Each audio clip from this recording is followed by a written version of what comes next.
what every Russian schoolboy knows. Good time of day to all of you, my chess friends. This is Grandmaster Yermolinsky. Welcome back. What every Russian schoolboy knows. We're working on the Queen's Gambit declined, how to meet it with Bishop f4. I recorded 2 videos already. There's a lot to talk about, and I understand there are important games played in this line almost daily. It's a popular line. Yet at this stage, I just want to revisit my own games and sort of show you the ideas through my own perspective. Maybe later the work can be done on games of other players. Alright, so let's reach this position. And we're talking c5. Now, c5, as I said, is considered the main answer to bishop f4 for many years. For simple reason that white is not applying enough pressure against the d5 pawn, and black can't strike in the center without losing that pawn on d5. Well, the bishop on e4 is nicely developed, but it doesn't really have any immediate impact on the on action in the center. So black's play is very logical, and of course Anatoly Karpov and also many players of the Armenian school of chess who played the Queen's Gambit declined regularly. Vaganian and Putian and many others. They prefer the move c5. Alright, so now this and capture on d5.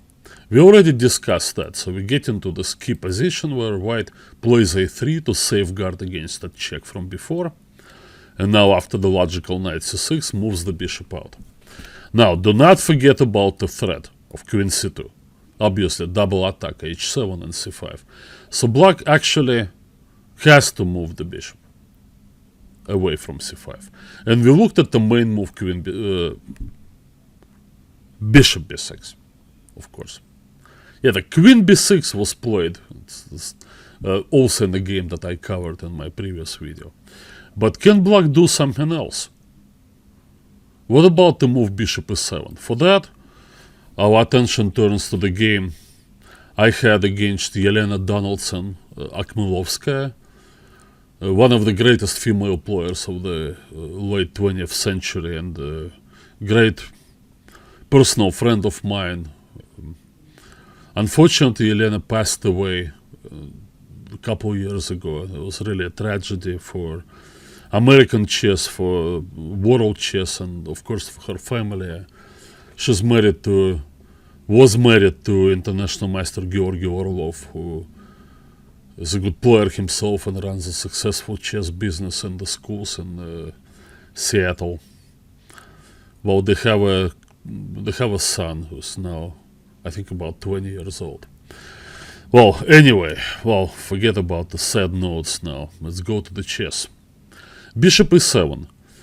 It is probably the most unfortunate of the choices. But question is, how does white get about attacking the pawn on d5? Or, well, the bishop is on d3, right? We found this little strange because there's no control over d4. Well, the idea was, of course, to always answer d4 with e4.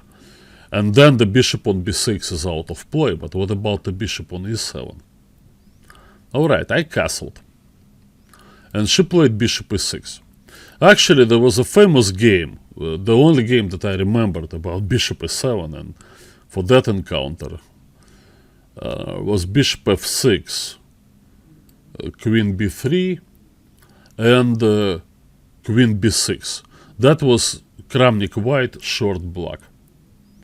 Well, typical for Nigel Short, also a great practitioner of the Queen's Gambit declined. Well, he starts the game off with solid setup, and then true to his style, he is looking for dynamic play and tactics. It's just amazing